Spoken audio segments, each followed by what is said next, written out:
Following is the receipt and payment account of Satara Sports Club, Satara. Prepare income and expenditure account for the year ending 31st March 2019. 31 March 2019 रोजी संपणाऱ्या वर्षासाठीचे income and expenditure account तयार करा. मग आपण वर्षांबद्दल बोललोत मित्रांनो. इथं 31 मार्च 2019 ला आर्थिक वर्ष संपतंय म्हणतंय. बरोबर, 31 मार्च 2019 ला संपत, म्हणजे ते चालू कधी होणार रे मित्रांनो? Current year 1 April 2018. 1 April 2018. 1 April 2018 ला. म्हणजे तुमचं करंट इयर आहे. हे जे मी बोल्ड केलं हे तुमचं करंट इयर आहे. मग तुमचं प्रिव्हियस इयर कोणतं मित्रांनो? 1 एप्रिल एप्रिल 2017 ते 31 मार्च 2018. आणि नेक्स्ट इयर कोणतं तुमचं? 1 एप्रिल 2019 ते 31 मार्च. याच्याबद्दल कुणाला काय अडचण आहे का? आणि ज्यांना थोडाफार डाऊट वाटतोय मला कळत नाही, त्यांनी हे पटकन लिहून घेण्याची सवय लावून घ्यावी. स्वतःजवळ वही पेन, उगव फक्त मोबाईल आणि हेडफोन घेऊन बसला असं नाही. मोबाईल, हेडफोन, पेन्सिल, पुस्तक, वही आणि स्वतःचं डोकं आणि मन एवढ्या गोष्टी घेऊन बसायचे आपल्या पिरियडला, बरं का? तर receipt and payment account for the year ending दिलंय आपल्याला. 2019 ला त्या संपणाऱ्या वर्षाचं दिलंय, म्हणजे 1 एप्रिल 2018 ला ते आर्थिक वर्ष चालू झाले. मग आपल्याला बॅलन्स ब्रॉट डाऊन, रिसिप्ट बाजूला दिलंय, to balance brought down, cash in hand आणि कॅश ॲट बँक. मी मागच्याच प्रॉब्लेमच्या वेळेस उल्लेख केला की हे बॅलन्सेस ओपनिंग बॅलन्सेस असतात. हे मागच्या वर्षीच्या शेवटचे म्हणजे चालू वर्षाच्या सुरुवातीचे बॅलन्सेस आहेत. हे बॅलन्सेस बिलकुल चालू वर्षाच्या बॅलन्स शीटला लिहायचे नाहीत. योगायोगानं या प्रॉब्लेम मध्ये तुम्हाला बॅलन्स शीट विचारलेलं नाही, पण तुम्ही इथं बॅलन्स शीट जरी विचारलं तरी हे पद तुम्ही कुठंच लिहायचे नाहीत चालू वर्षाच्या बॅलन्स शीटला, बरं का? पुढं सबस्क्रिप्शन दिले 2017-18 म्हणजे मागच्या वर्षाचं. मागच्या वर्षाचे जे 4000 इथं मिळालेत म्हणतंय त्याचा कुठंही परिणाम करायचा नाही. अगोदरच्या प्रॉब्लेम मध्ये सांगितलं होतं. चालू वर्षाचे 18-19 चे बघा, 18-19 चालू वर्षाचे आपल्याला इथं दिलेत 44,500. आणि चालू वर्ष कोणते लक्षात घेण्यासाठी शक्यतो मी तुम्हाला एक ट्रिक सांगितली होती की मोठी रक्कम चालू वर्षाची असते. ही रक्कम इन्कम अँड एक्सपेंडिचर अकाउंटच्या क्रेडिट साईडला टाकायची. आणि 19-20 म्हणजे नेक्स्ट इयरचे 3,500 रुपये दिलेत, हे तुम्ही दाखवायचे बॅलन्स शीटच्या लायबिलिटी साईडला सबस्क्रिप्शन रिसिव्ड इन ऍडव्हान्स म्हणून. पुढे दिलंय इंट्रन्स फीस. आता इंट्रन्स फीस शक्यतो मुलांना प्रश्न आहे की कुठं टाकायचं बाबा इंट्रन्स फीस? तर लक्षात ठेवा, शक्यतो इंट्रन्स फीस बद्दल तुम्हाला काही ना काहीतरी ऍडजस्टमेंट असते. जर इंट्रन्स फीस बद्दल खाली काय ऍडजस्टमेंट नसेल आणि इंट्रन्स फीसच्या कंसात रेव्हेन्यू शब्द दिला तर ते इन्कम अँड एक्सपेंडिचर अकाउंटच्या इन्कम साईडला टाकायचं. जर कंसात कॅपिटल शब्द दिला तर ते लायबिलिटी साईडला टाकायचं. जर कंसात कॅपिटलाइज्ड शब्द दिला तर ते कॅपिटल फंडात अधिक करायचं. 3 गोष्टी इथं मी चलत चलत सांगितल्या. जर इंट्रन्स फीसच्या कंसात रेव्हेन्यू शब्द दिला तर इन्कम अँड एक्सपेंडिचर अकाउंटच्या क्रेडिट साईडला, जर कॅपिटल शब्द दिला तर लायबिलिटी साईडला, आणि कॅपिटलाइज्ड म्हणलं तर कॅपिटल फंडामध्ये प्लस करायचं. पुढं कालच्या प्रॉब्लेम मध्ये डोनेशन दिलं होतं आणि कंसात जनरल शब्द वापरला होता जे की आपण इन्कमला टाकलं होतं, बरोबर? आज डोनेशन फॉर बिल्डिंग फंड दिलंय, याला स्पेसिफिक डोनेशन असं म्हणतात. काय म्हणतात याला? स्पेसिफिक डोनेशन, जे की बॅलन्स शीटच्या लायबिलिटी साईडला दाखवायचं. बॅलन्स शीटच्या लायबिलिटी साईड लक्षात ठेवा. आणि मी तुम्हाला हा मंत्र शिकवला होता शक्तिमानचा, बरोबर? त्याच्यावरून लक्षात घ्या मित्रांनो, रिसिप्ट बाजूची पद एकतर इन्कम अँड एक्सपेंडिचर अकाउंटच्या क्रेडिटला जातात. नीट आहे का? वाटल्यास लिहून ठेवा या गोष्टी आणि असं चुकीचं काही बोलू नका. इन्कम अँड एक्सपेंडिचर इथले रिसिप्ट अँड पेमेंट अकाउंटची डेबिटची पद एकतर इन्कम अँड एक्सपेंडिचर अकाउंटच्या क्रेडिटला जातात किंवा बॅलन्स शीटच्या लायबिलिटीला जातात किंवा ऍसेट मधून वजा केले जातात. कळालं का तुम्हाला? हे आता कुणीतरी ऍसेट म्हणलं होतं म्हणून मी रिपीट करतोय. रिसिप्ट अँड पेमेंट अकाउंटच्या डेबिटची रिसिप्ट बाजूची पद इन्कम अँड एक्सपेंडिचर अकाउंटच्या क्रेडिटला शक्तिमानचं म्हणल्यामुळं किंवा बॅलन्स शीटच्या लायबिलिटीला किंवा ऍसेट मधून वजा करायचं. मग तुम्हाला मी एक दोन सॅम्पल पद सांगतो. बघा ना, हे सबस्क्रिप्शन 18/19 रिसिप्ट बाजूला टाकायचं. इंटरन्स फीस याच्याबद्दल खाली ऍडजस्टमेंट दिले, रेव्हेन्यू आहे म्हणून सांगितलंय, ते बी इन्कम साइडला टाकायचं, क्रेडिट बाजूला टाकायचं. इंटरेस्ट दिलंय ते बी क्रेडिट बाजूला टाकायचं, बरोबर. पण तिथं डोनेशन फॉर बिल्डिंग फंड दिलंय, हे पद मात्र बॅलन्स शीटच्या लायबिलिटी साइडला टाकायचं. आणि सेल ऑफ फर्निचर, फर्निचरची विक्री केली, हे पद मात्र बॅलन्स शीटच्या ऍसेट साइडला फर्निचर मधून वजा करायचं. म्हणजे तुम्हाला इथं 3 प्रकारची पद दिसते, 3 प्रकारची. ज्यांचा आवाज येतोय त्यांनी म्यूट करायचंय, बर का. इथं 3 प्रकारची पद दिसतात. हे पद इन्कमला, इथं हे सिलेक्ट केलेलं, हे बी इन्कमला, हे बी इन्कमला, हे लायबिलिटीला डोनेशन फॉर बिल्डिंग फंड, आणि सेल ऑफ फर्निचर ऍसेटला पण ऍसेट मधून वजा करायचं, बरोबर. म्हणजे डेबिटची पद एकतर क्रेडिटला किंवा लायबिलिटीला किंवा ऍसेट मधून वजा करायची. क्रेडिटची पद एकतर इन्कम अँड एक्सपेंडिचर अकाउंटच्या डेबिटला किंवा ऍसेटला किंवा लायबिलिटीतून वजा करायचं. आता मी इथे एक दोन पदाचा उल्लेख करतो. सॅलरीज, इलेक्ट्रिसिटी चार्जेस, त्याच्यानंतर general expenses, printing and stationery, अशी पद इन्कम अँड एक्सपेंडिचर अकाउंटच्या डेबिटला जाणार. त्याच्यानंतर फिक्स्ड डिपॉझिट, त्याच्यानंतर हे cash in hand, cash at bank, हे पद जाणार बॅलन्स शीटच्या ऍसेटला. आणि ड्रॉइंग सारखं पद असेल तर ते लायबिलिटी मधून वजा केलं जातं. किती जणांच्या लक्षात आलंय की डेबिटची पद, रिसिप्ट अँड पेमेंट अकाउंटच्या डेबिटची पद कुठं कुठं जातात? Income and expenditure account,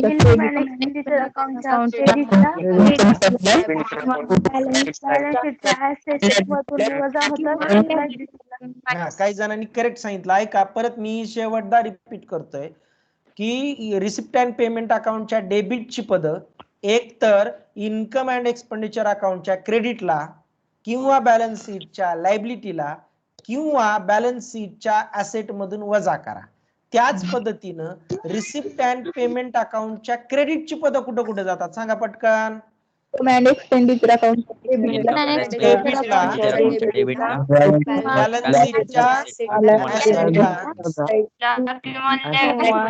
balance शीटच्या लायबिलिटी मधून.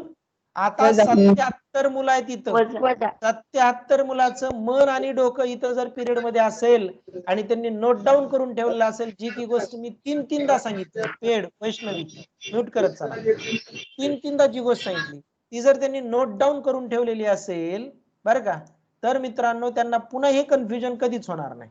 मग आलो होतो आपण डोनेशन फॉर बिल्डिंग फंड, हे लायबिलिटीला टाकायचं, इंटरेस्ट इन्कमला टाकायचं. आता सेल ऑफ फर्निचर थोडस समजून घेण्याचा प्रयत्न करा. सेल ऑफ फर्निचर म्हणजे फर्निचर विकलं, याचं काय करायचं नीट समजून घेण्याचा प्रयत्न करा मित्रांनो. पहिली गोष्ट, सेल ऑफ फर्निचरच्या इथं इनर कॉलमला एक रक्कम दिले आणि आउटर कॉलमला एक रक्कम दिले.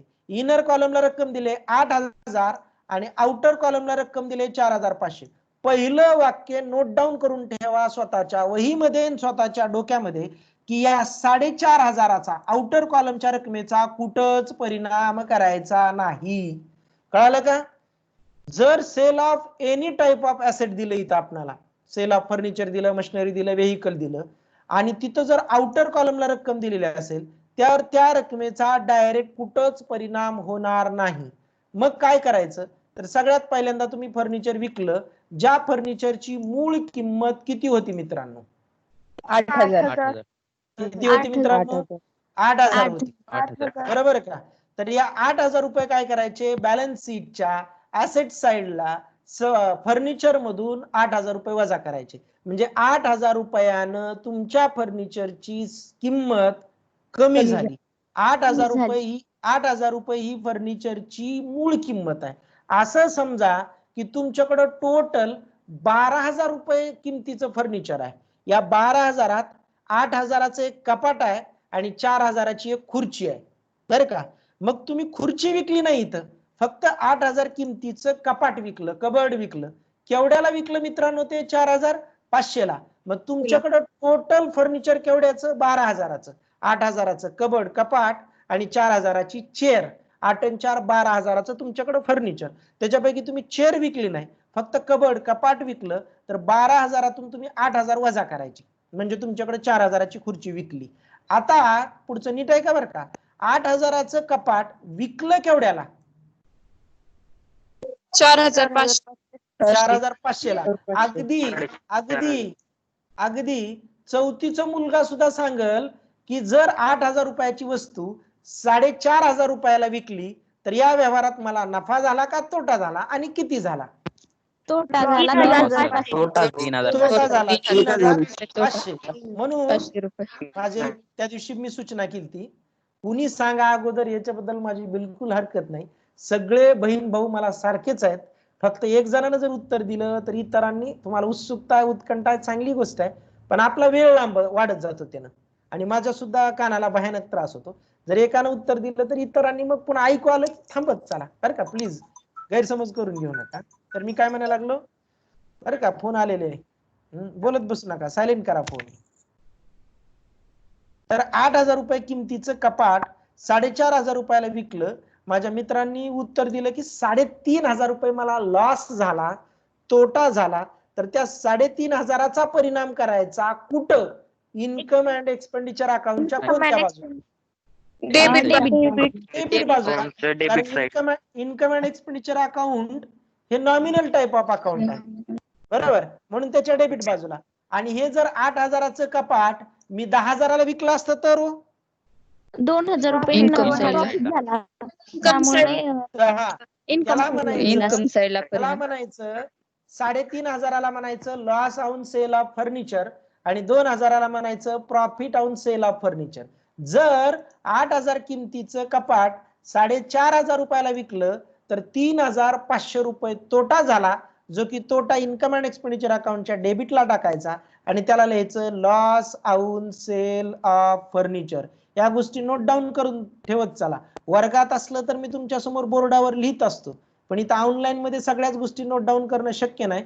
म्हणून तुम्ही तुमचं पेन, वही, मन, डोकं तिथं ठेवलं तर लगेच पटकन लिहून ठेवायचं. लॉस ऑन सेल ऑफ, इथं फर्निचर आलंय तर फर्निचर म्हणायचं, दुसऱ्या एखाद्या प्रॉब्लेम मध्ये मशिनरी आली तर मशिनरी म्हणायचं. याच्या उलट 8,000चं फर्निचर जर 10,000ला विकलं तर 2,000 रुपये प्रॉफिट झाला, जो की प्रॉफिट इन्कम अँड एक्सपेंडिचर अकाउंटच्या क्रेडिटला लिहायचं आणि त्याला लिहायचं profit on sale of furniture. On sale or furniture. याच्यावरून तुम्हाला एक नॉलेज मिळालं असेल मित्रांनो की 8,000 रुपये ही ओरिजिनल कॉस्ट आहे, ज्याला इथंच नाव दिलंय बुक व्हॅल्यू बरोबर, पुस्तकी मूल्य आहे. पुस्तकी मूल्य म्हणजे काय? कदाचित हे कपाट आपण जास्त किमतीला घेतलं असेल, 9,000ला घेतलं असेल, पण त्या 9,000तून दरवर्षी डेप्रिशिएशन वजा केलं आणि आज फर्निचरची किंमत किती आहे? 8,000 रुपये. 9,000 रुपये ही त्याची ओरिजिनल कॉस्ट. आजची किंमत ज्याला आपण बुक व्हॅल्यू म्हणतो ती 8,000 आणि हे विकलं केवढ्याला? 4,500ला. या 4,500ला म्हणायचं सेलिंग प्राइस, विक्री किंमत. काय म्हणायचं त्याची? विक्री किंमत. विक्री किंमत. सर म्हणजे हा जर त्याची बुक व्हॅल्यू आणि 8,000 आणि सेलिंग प्राइस जरी 8,000 व्हेरी गुड, व्हेरी गुड. ज्यांनी ही शंका विचारली ही चांगली गोष्ट आहे. मी पुढे बोलणार होतो, पण याचं एक म्हणजे अर्थ आहे की चांगलं तुमचं लक्ष आहे. तर मी पुढे बोलणार होतो. कधी कधी काय करतात मित्रांनो, इथं कंसात काहीच देत नाहीत, काहीच, आणि फक्त आउटरला एवढं देतात. त्यावेळेस असं समजायचं की त्याची बुक व्हॅल्यू म्हणजे आपल्या पुस्तकातली किंमत आणि विक्री किंमत सारखीच आहे. म्हणजे अर्थातच त्याचा सुद्धा अर्थ तुम्ही सांगू शकता नक्कीच की जेवढ्याची होती तेवढ्यालाच विकली, म्हणजे तिथं मला नफा बी झाला नाही, तोटा पण झाला नाही. तोटा पण झाला नाही. मग त्या ठिकाणी काय करायचं? बॅलन्स शीटच्या ऍसेट साइडला जेवढी एकच रक्कम दिली तेवढीच रक्कम ऍसेट मधून वजा करायची. काही जण मला म्हणतील, येड्यात काढतील की सर आता थोड्या वेळापूर्वी तुम्ही म्हणले की इथं आउटर कॉलमला दिलेल्या रकमेचा काहीच परिणाम करायचा नाही, आणि आता लगेच म्हणायला लागलात की इथं जर कंसात काहीच दिलं नाही आणि इथं आउटरला एकच रक्कम दिली तर त्याचाच परिणाम करा म्हणायला लागलेत. अरे मित्रांनो, आउटरला एकच रक्कम दिली तर ती रक्कम म्हणजे त्याची विक्री किंमत आणि बुक व्हॅल्यू सारखीच आहे, बरोबर आहे का? म्हणून जी रक्कम दिसते त्याच रकमेचा एकच परिणाम करायचा, एक आणि एकच, बॅलन्स शीटच्या ऍसेट साइडला संबंधित संपत्तीतून वजा करायचं. मग काय काय मी बोललो एका मिनिटात रिपीट करतो. 8,000 रुपये ही बुक व्हॅल्यू आहे, एवढ्याचं फर्निचर होतं, विकलं 4,500 ला, म्हणजे 3,500 रुपये तुम्हाला लॉस झाला, जो की 3,500 रुपये लॉस तुम्ही टाकायचा इन्कम अँड एक्सपेंडिचर अकाउंटच्या डेबिट साइडला. 4,500 रुपयाचा कुठंच परिणाम करायचा नाही आणि 8,000 रुपये बॅलन्स शीटच्या ऍसेट मधून वजा करायचं. याच्याऐवजी जर 8,000 ची संपत्ती मी 10,000 ला विकली तर 8,000 रुपये बॅलन्स शीटच्या ऍसेट मधून वजा करायचे, 10,000 चा कुठेही परिणाम करायचा नाही आणि 2,000 रुपये मात्र इन्कम अँड एक्सपेंडिचर अकाउंटच्या डेबिटला न लिहिता क्रेडिटला लिहायचे. आणि कधी कधी असं करतात म्हणलं की इथं इनरला काहीच न देता आउटरलाच एक रक्कम देतात. समजा आपणाला आउटरलाच 4,500 दिले समजा, तर त्याचा अर्थ असा की तेवढ्याच फर्निचर होतं, तेवढ्यालाच विकलं, म्हणजे फर्निचरच्या विक्रीवर नफा नाही, तोटा नाही. मग इन्कम अँड एक्सपेंडिचर अकाउंटच्या डेबिट किंवा क्रेडिट बाजूला कुठंच जायचं नाही. मग 4,500 रुपये सरळ बॅलन्स शीटच्या ऍसेट साइड मधून वजा करायचं. हा खूप महत्वाचा पार्ट किती जणांच्या लक्षात आला? हो सर. तोंडी बोला फक्त, तोंडी. हो सर आला. आणि हो आणि सर. आणि हो सर. निष्कर्ष काढू नका. तुम्ही सुद्धा आज खरंच जर तुम्हाला थोडाफार डाऊट आला असेल, थोडाफार, तर नॉन ट्रेडिंग कन्सर्नची तुम्ही पानं जरी चाळली मित्रांनो 12च्या नंतर, 12:30च्या नंतर, तर बऱ्याच प्रॉब्लेम मध्ये तिथं तुम्हाला अशी पदं दिसतील. मग तिथं तुम्ही एक अंदाज करू शकता की काय करायचंय आणि मग उद्याच्या पिरियड मध्ये तुम्ही त्याच प्रॉब्लेम बद्दल विचारू शकता, पर्टिक्युलर त्या पदाबद्दल.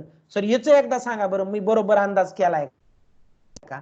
मग मी त्याचं सांगितलं तर तुम्हाला आणखी गोष्टी उलगडतील, क्लिअर होतील. त्याच्यामुळे घाई करू नका, अवघड आहे असा निष्कर्ष काढू नका. समजतंय? ही विनंती लय वेळा व्हायला लागली. जाऊ का पुढं? हे कळालं? पुढं सॅलरीज. आता पेमेंट बाजूला आलो म्हणजे खर्चाची पद चालू झाली, ज्याच्यामुळे आपल्याकडून पैसा गेला. सॅलरीज हे पद जाणार इन्कम अँड एक्सपेंडिचर अकाउंटच्या डेबिट साइडला. रेंट 5,000 रुपये रेंट दिले चालू वर्षी आपण, आणि त्याच्या कंसात दिलंय इन्क्लुडिंग, म्हणजे समावेश असणे. किती रुपयाचा समावेश आहे? 2,000 रुपयाचा समावेश आहे. कधीचे 2,000 रुपये आहेत म्हणतंय मित्रांनो? 17-18चे 2,000 आहेत म्हणतंय. म्हणजे कधीचे? गेल्या वर्षी. गेल्या वर्षी 2,000 रुपये आपल्या आर्थिक अडचणीमुळे आपण देऊ शकलो नव्हतो, जे की आपण या वर्षी दिले, म्हणून तो चालू वर्षाचा खर्च होत नाही. म्हणून 5,000 रुपयातून हे 2,000 रुपये वजा करायचे, परिणाम एकच. या 2,000 रुपयाचा दुसरा कुठलाही परिणाम करायचा नाही. म्हणजे चालू वर्षाचा खर्च किती? तर 3,000 रुपये. पुढं इलेक्ट्रिसिटी चार्जेस डेबिट बाजूला टाकायचे, फिक्स्ड डिपॉझिट ऍसेटला टाकायचं, पण या प्रॉब्लेम मध्ये बॅलन्स शीट विचारलेलं नाही. प्रिंटिंग अँड स्टेशनरी एक्सपेंडिचर बाजूला टाकायचं. जनरल एक्सपेन्सेस याच्या कंसात दिलंय internal adjustment including ₹500 paid for next year. मग आता याचं खरं तर मी सांगायची गरज नाही काय करायचं ते. कोण सांगतंय? मायनस जनरल एक्सपेन्सेस मधून मायनस करायचं. वजा करायचं, मग ऍसेटला टाकायचं, फक्त ऍसेटला टाकायचं. पण या प्रॉब्लेम मध्ये बॅलन्स शीट विचारलेलं नसल्यामुळं मी काय करणार, तर फक्त 5,500तून हे 500 रुपये काय करणार?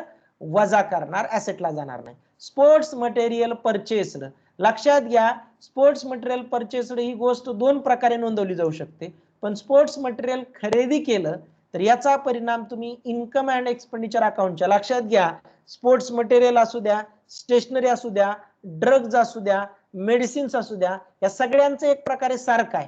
ते आज समजून घेणार आहोत आपण. हे 40,000 रुपये तुम्ही इन्कम अँड एक्सपेंडिचर अकाउंटच्या डेबिटला टाकायचे. का बरं डेबिटला? कारण परचेस केलंय, खरेदी केलंय, म्हणजे तो आपला खर्च आहे, म्हणून डेबिटला 40,000 टाकायचे. Cash in hand, cash at bank मी सांगायची गरज नाही.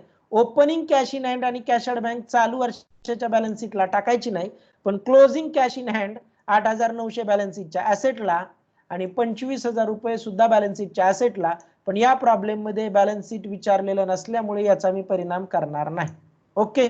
Adjustment number 1, outstanding subscription for current year किती? 4,500 परिणाम कोण सांगते? बॅलन्स शीटच्या लायबिलिटीला सबस्क्रिप्शन मध्ये ऍड करायचं मध्ये plus आणि करायचं असेट आणि साइडला ऍसेटला का लायबिलिटीला? ऍसेटला का लायबिलिटीला? ऍसेटला. माझे आपली भगिनी कोणतरी म्हणली होती लायबिलिटीला. कोण म्हणलं होतं? कबूल करायचं सरळ. त्यांना कळालं का? कोण म्हणत होतं? कोण? चाटे. त्यांना कळालं का? का बरं लायबिलिटीला नाही ऍसेटला का? हे 4,500 रुपये मित्रांनो हे आपलं उत्पन्न आहे आणि चालू वर्षाचं उत्पन्न आहे जे की अजून आपल्याला मिळालेलं नाही. म्हणून इथं जे तुम्हाला 44,500 दिसतंय त्याच्यात ते 4,500 रुपये अधिक करायचं आणि ते ENI म्हणून बॅलन्स शीटच्या ऍसेट साईडला टाकायचं. ओके. मग या 4,500 बद्दल 44,500 ला तुम्ही टिक मार्क केलं का? हो सर. पण मी आज ऍसेटला टाकणार नाही. का बरं? कारण मला बॅलन्स शीट विचारली नाही. विचारलेलं नाही. पुढं outstanding rent for current year, चालू वर्षाचं भाडं द्यायचं राहिलं. किती द्यायचं राहिलं मित्रांनो? 1,000. 1,000. मग काय करायचं 1,000 बद्दल नीट समजून घ्या. इथं जे रेंट तुम्हाला 5,000 दिलंय, पहिल्यांदा या 5,000तून 2,000 वजा करा. 2,000चा एकच परिणाम, कारण हे मागच्या वर्षाचं भाडं चालू वर्षी दिलं. बरोबर. किती उरले मित्रांनो? 3,000 रुपये. या 3,000 मध्ये चालू वर्षाचं भाडं द्यायचं राहिलंय ते अधिक करा आणि चाटे सांगा आता. आणि बॅलन्स शीटच्या लायबिलिटीला नाही कुठं टाका? बॅलन्स शीटच्या लायबिलिटी साईड. Liability side. मग या 1,000 बद्दल सुद्धा 5,000ला टिक मार्क केले का तुम्ही रेंटच्या? हो सर. काल कुणीतरी मला याचा फोटो पाठवला होता आणि विचारलं होतं की entrance fees are to be treated as revenue income. याला जर रेव्हेन्यू इन्कम म्हणण्यात आलं तर काय करायचं? तर याचं उत्तर मी मगाशीच दिलं मित्रांनो. दिलं का नाही? कोण म्हणतंय? दिलं का नाही? दिलं. कसं दिलं सांगा बरं. मगाशी मी काय बोललो सांगा बरं तुम्ही. इन्कम असलं इन्कम असेल इन्कम आणि कॅपिटल असेल तर लायबिलिटी बाजूला आणि कॅपिटलायझेशन करायला सांगितलं असेल तर कॅपिटल फंडात अधिक करायचं. कुणी सांगितलं? इगेनं सांगितलं काय? हो सर. थोडं एकदा चुकीचं बोलले का की तुम्ही एकदा रिपीट करा बरं. रिव्हेन्यू एक्सपेंडिचर असेल तर इन्कम बाजूला. हा व्हेरी गुड. तुम्ही अगोदर चुकीचं बोलले नव्हते ना. रेव्हेन्यू शब्द असेल तर इन्कमला, कॅपिटल शब्द असेल तर लायबिलिटीला, बरं का. आणि कॅपिटलाइज्ड असेल, कॅपिटलायझेशन असेल तर कॅपिटल फंडामध्ये अधिक करायचं. तुम्ही असंच सांगितलं असेल तर व्हेरी गुड, छान, बरं का. मग इथं तुम्हाला कंसात देण्याच्या ऐवजी एंट्रन्स फीसच्या, बरं का मित्रांनो, इथं काय दिलंय? रेव्हेन्यू इन्कम दिले. बरोबर. मग कुठं टाकायचं सांगायची गरजच नाही आता. इन्कमला टाकायचं. इन्कम अँड बरोबर. Expenditure credit. आणि stock of sports material on 1 April. 1 एप्रिलचा स्टॉक म्हणजे आर्थिक वर्षाच्या सुरुवातीचा स्टॉक, ओपनिंग. मग ओपनिंग स्टॉक काय करायचा मित्रांनो? ओपनिंग स्टॉक काय करायचा? प्लस करायचा. परिणाम एकच. कशात प्लस करायचा मित्रांनो? इथं मी प्रिंटिंग अँड स्टेशनरी पद वापरलं इथं, पण आताच्या प्रॉब्लेम मध्ये प्रिंटिंग अँड स्टेशनरी शब्द नसून स्पोर्ट्स मटेरियल शब्द आहे. मग मी म्हणलं की स्पोर्ट्स मटेरियल असू शकतो, मेडिसिन्स. हे आवाज येतोय त्यांनी बंद करत चला रे. काय हिंडत चलत चलत ऐकतेत का काय? मला क्षीरसागर कोणतरी चलत चलत ऐकतेत का काय? स्वयंपाक करत करत ऐकतेत मला कळना गेले. लक्ष देत चला ना. आणि मला कुणालाही म्हणजे रागवायचा वगैरे विषय नाही. ऑनलाईन मध्ये तर कधीच्या गोष्टी करू नये.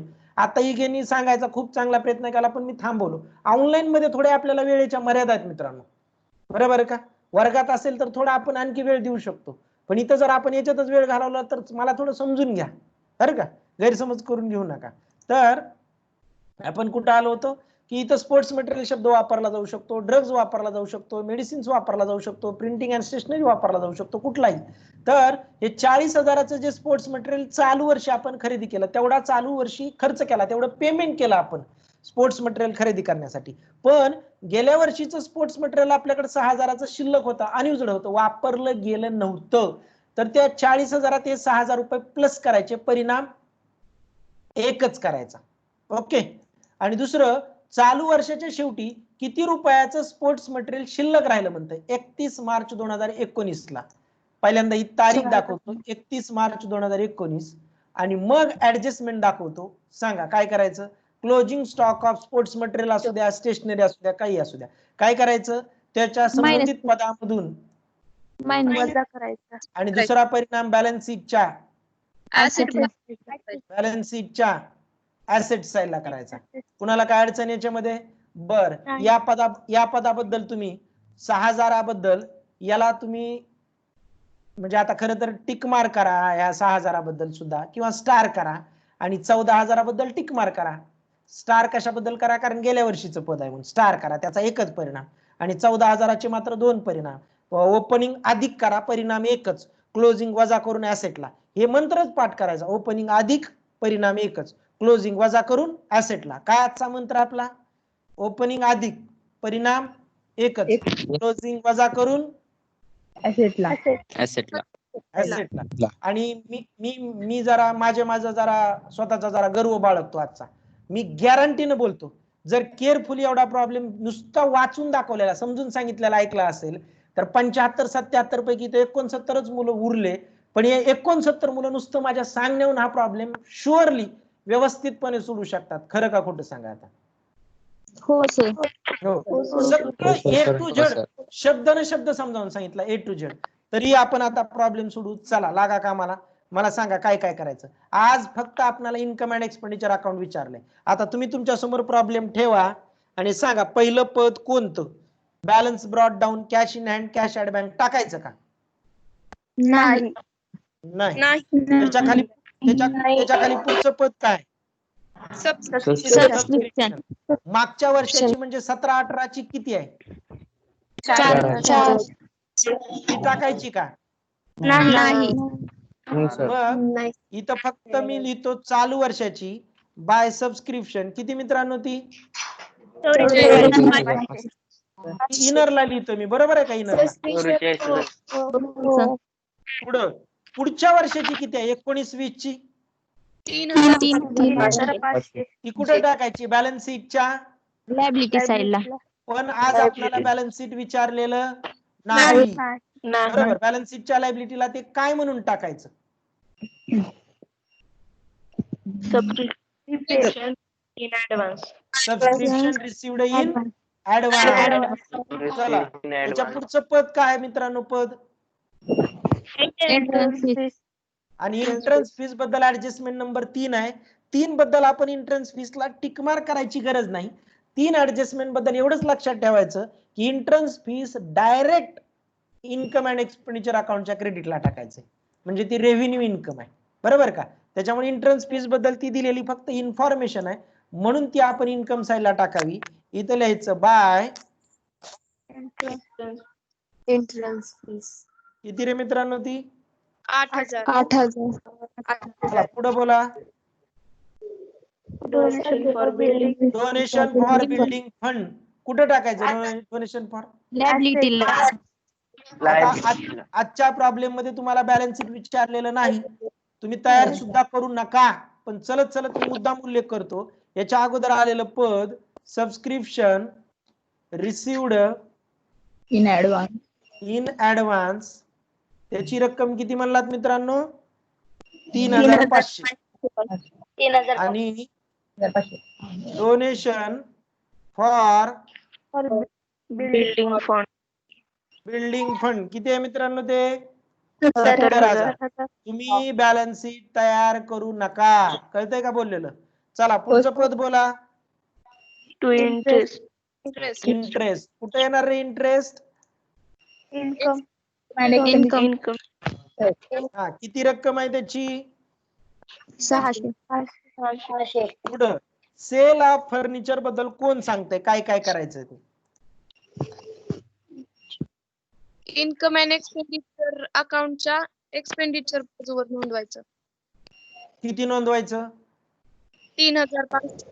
3,500. आणि दुसरा परिणाम आजच्या प्रॉब्लेम मध्ये करायचा नाही, पण करावा लागत असेल तर काय करायचा? बॅलन्स शीटच्या ऍसेट्स मधून 8,000 मायनस करा. Very good. आउटर कॉलमला दिलेल्या रकमेचा डायरेक्ट परिणाम शक्यतो होत नाही.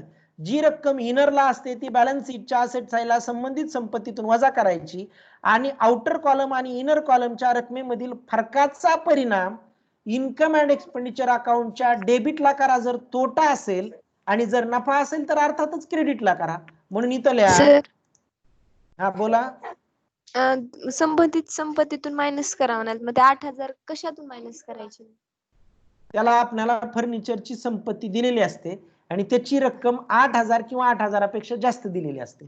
जसं मी तुम्हाला बोलताना म्हणलं होतं की 8,000चं कपाट आणि 4,000 रुपयाची चेअर खुर्ची, असं आमच्याकडे संपत्ती 12,000ची असं आपल्याला दिलेलं असतं खाली ऍडजस्टमेंट मध्ये, की आमच्याकडे टोटल फर्निचरची ऍसेट केवढ्याची आहे 12,000ची. त्याच्यापैकी 8,000 रुपये किमतीचं कपाट आम्ही 4,500ला विकलं असं दिलेलं असतं पूर्ण. त्याची काळजी करू नका तुम्ही बरं का. हा प्रॉब्लेम फक्त बेसिक नॉलेज तुमचं चेक करायला दिलाय, त्याच्यामुळे याच्यात तसं दिलेलं नाही. चालतंय का? हो सर. हा सर चालतंय सर. केवढ्याचं विकलं कपाट? 8,000चं. केवढ्याला विकलं? 4,500ला. म्हणजे मला लॉस किती झाला? 3,000. 3,500. ज्यांचं लक्ष नाही किंवा ज्यांनी हा प्रॉब्लेम बघितला बरं का, त्याचा काय वाटतं? आवाज आहे.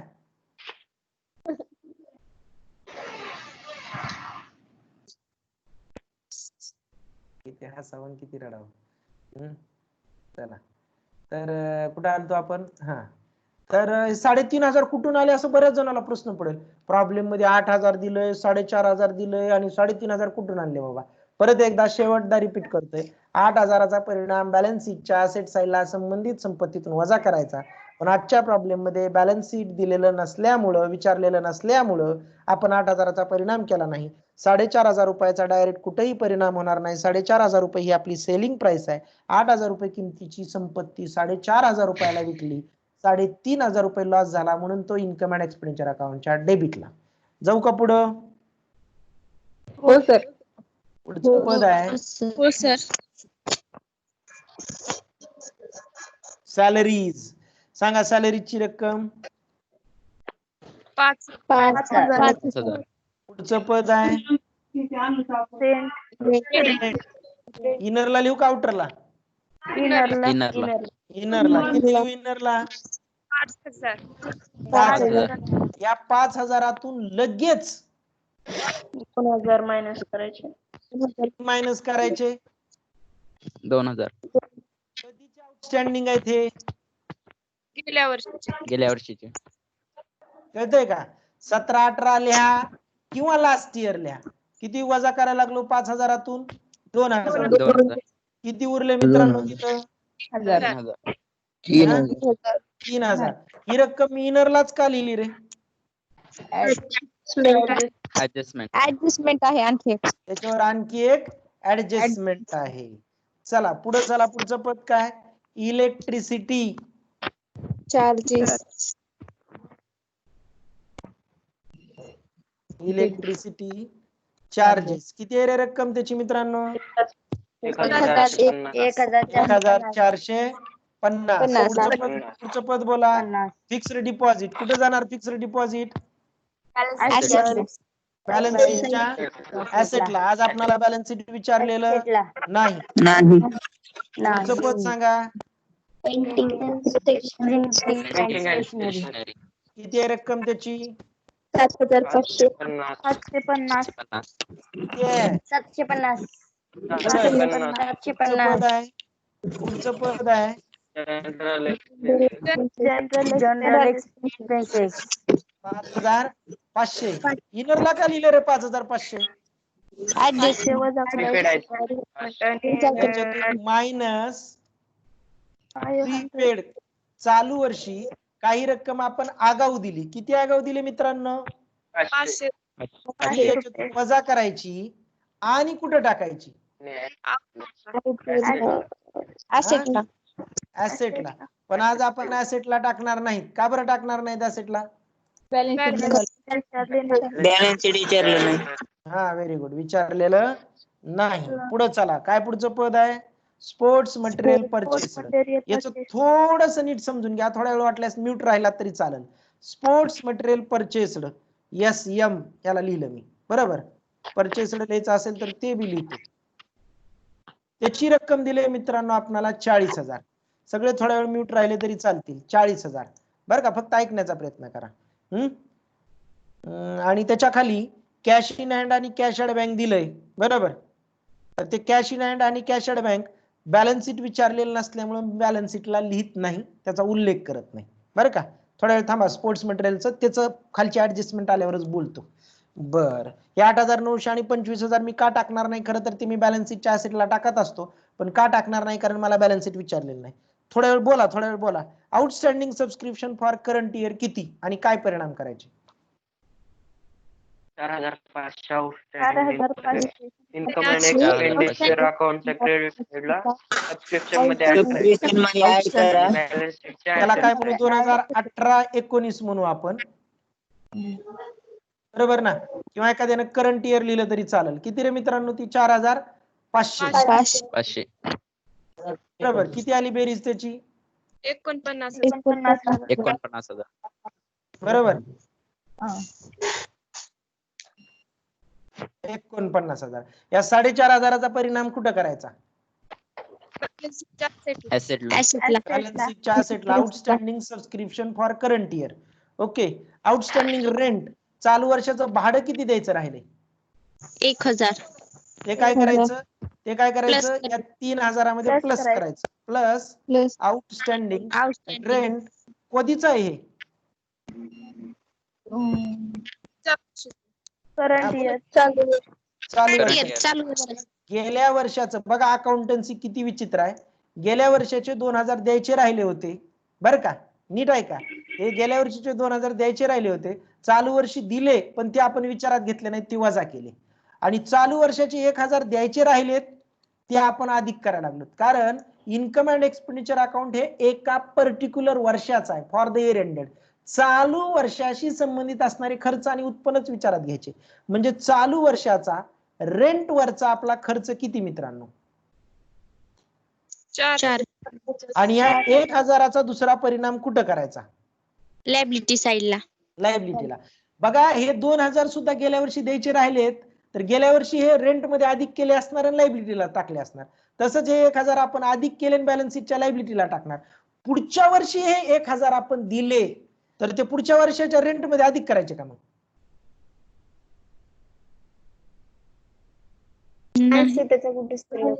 त्याच्यामधून वजा करायचे. कारण तो या वर्षाचा खर्च आपण देणार कधी? आपण पुढच्या वर्षी. कळालं का? बर. याचा दुसरा परिणाम बॅलन्स शीटच्या लायबिलिटीला होतो, पण इथं आपण करणार नाहीत.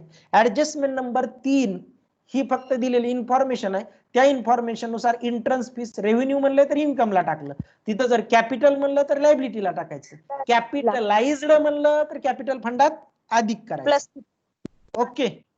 चला, आता मी स्पोर्ट्स मटेरियल बद्दल बोलतो, फक्त ऐका. इथं आता चालू वर्षात स्पोर्ट्स मटेरियल केवढ्याचं खरेदी केलं? तर 40,000चं खरेदी केलं.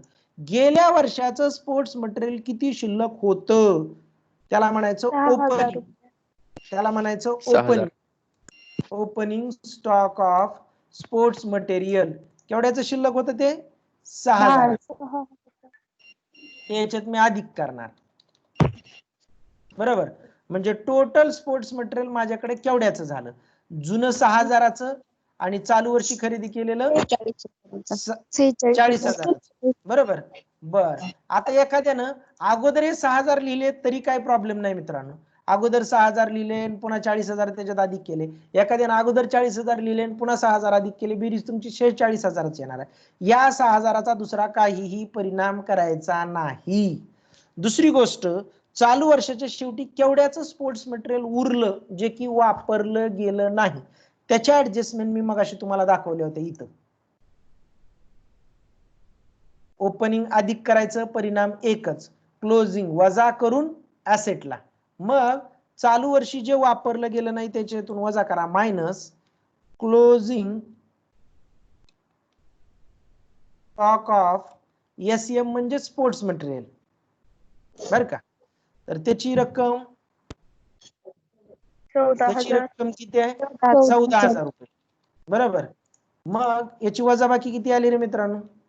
32,000. 30,000ला काय म्हणतात की चालू वर्षी 32,000चं स्पोर्ट्स मटेरियल आपलं कंझ्युम झालं, तेवढ्या स्पोर्ट्स मटेरियलचा वापर झाला, बरोबर.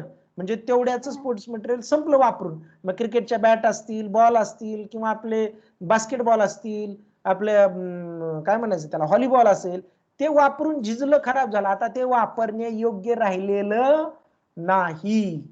तर आता या 14,000चं काय करायचं, एवढ्याच स्पोर्ट्स मटेरियल उरलंय, ते आपण पुढच्या वर्षी वापरू शकतो ना. ते काय करायचं, बॅलन्स शीटच्या ऍसेट साइड ऍसेट साइडला दाखवायचं.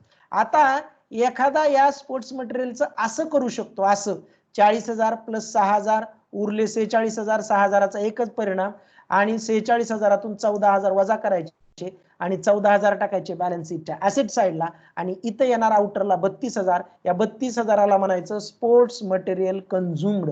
तेवढ्या रुपयाच्या स्पोर्ट्स मटेरियलचा आपण उपभोग घेतला, वापर केला. एखादा याचं दुसऱ्या प्रकारे सुद्धा करू शकतो. इथं बॅलन्स शीटच्या ऍसेट साइडला लिहू शकतो, स्पोर्ट्स मटेरियल, नीट लक्ष द्या, परचेस्ड किती रुपयाचं, 40,000 रुपयाचं. त्याच्यात प्लस करू शकतो ओपनिंग किती रुपयाचं, 6,000 रुपयाचं. किती येणार बेरीज मी सांगायची गरज नाही, 46,000. बोला की 46,000. 46,000. आता आर्थिक वर्षाच्या शेवटी माझ्याकडे स्पोर्ट्स मटेरियल उरलं केवढ्याचं म्हणतंय, बोला बोला. 14,000. 14,000 ही 14,000. माझी संपत्ती आहे. 14,000 ही माझी संपत्ती आहे. आउटरला 14,000 येण्यासाठी याच्यातून मी वजा किती करावं लागेल, 32,000. रुपयाचं स्पोर्ट्स मटेरियल कंझ्युम झालं, झिजलं, वापरलं गेलं, बरं का. न. मग त्याला मी म्हणतो स्पोर्ट्स मटेरियल कंझ्युम्ड. केवढ्याचं कंझ्युम केलं, 32,000. 32,000. बघा या दोन गोष्टीकडे नीट बघा. इथं 40 प्लस 46 तसंच केलं, पण 46 आल्यानंतर इथं 14,000 वजा केले आणि ते 14,000 टाकले बॅलन्स शीटच्या असेटला. किंवा इथं 40 प्लस 46 केले, 46 मधून आता मात्र 14 वजा केले नाही, 32 वजा केले, आणि ते 32 इन्कम अँड एक्सपेंडिचर अकाउंटच्या डेबिटला. मग तुम्ही हे सगळं बाजार इथं मांडला किंवा सगळा बाजार इथं मांडला, दोन्ही प्रकारे चालतंय मित्रांनो. पण दोन्ही ठिकाणी लिहायचं नाही बरं का, दोन्ही पैकी कुठल्या तरी एकाच ठिकाणी. हे सगळं जर डिटेल तुम्ही इन्कम अँड एक्सपेंडिचर अकाउंटला मांडलं असेल तर मग ते सगळं तुम्हाला इथं मांडत बसायची गरज नाही, समजतंय. इथं काहीच लिहायची गरज नाही. मग जर तुम्ही तिथं सगळं मांडलं नसेल इन्कम अँड एक्सपेंडिचर अकाउंटला, तर मग इथं तुम्ही सगळं मांडू शकता, समजलं. जर इन्कम अँड एक्सपेंडिचर अकाउंटला तुम्ही हे सगळं मांडलं असेल तर मग बॅलन्स शीटच्या असेट साइडला फक्त काय लिहायचं, स्टॉक ऑफ स्पोर्ट्स मटेरियल. काय लिहायचं, stock of sports material. Closing stock of sports material, एवढंच लिहायचं इथं. आणि जर तुम्ही हे सगळं इथं मांडलं असेल तर इन्कम अँड एक्सपेंडिचर अकाउंटला एवढंच लिहायचं, स्पोर्ट्स मटेरियल झुमड 32,000 लिहायचं. दोन्ही पैकी कुठल्याही एका मार्गाने गेलं तरी चालतं, कळालं का. हो सर. नक्की. मग बेरजा करू आपण. मग क्रेडिटची बेरीज आली 57,600, डेबिटची बेरीज आली 51,700, फरक आला 5,900. कोणत्या बाजूची बेरीज जास्त आहे मित्रांनो, क्रेडिटची. उत्पन्न जास्त असेल तर येणाऱ्या फरकाला काय म्हणतात, कुठं लिहायचा, ज्या बाजूची बेरीज डेबिट 5,900. आणि मग समोरासमोर दोन्ही बाजूच्या बेरजा करा. 57, अरे चुकलं का बेरीज, सॉरी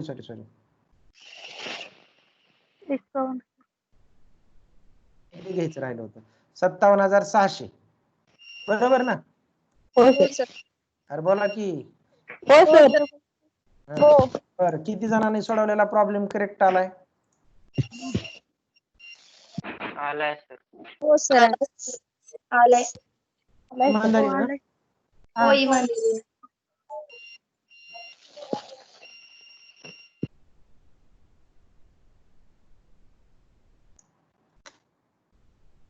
हे 57,600.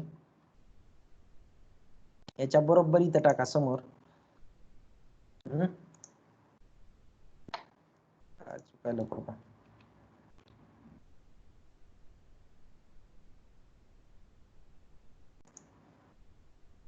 मध्ये ही सिस्टीम बी त्रास देत राहते. ओके, काय अडचण कुणाला?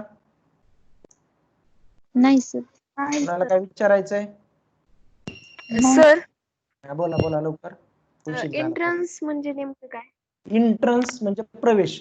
आपल्या घराची सुद्धा इंट्रन्स म्हणतो बघा आपण. इंट्रन्स म्हणजे प्रवेश. एखाद्या व्यक्तीला सभासद व्हायचं असेल तर त्याने इंट्रन्स फीस भरावी लागते. ओके, म्हणजे प्रवेश फीस ना? हा प्रवेश फीस.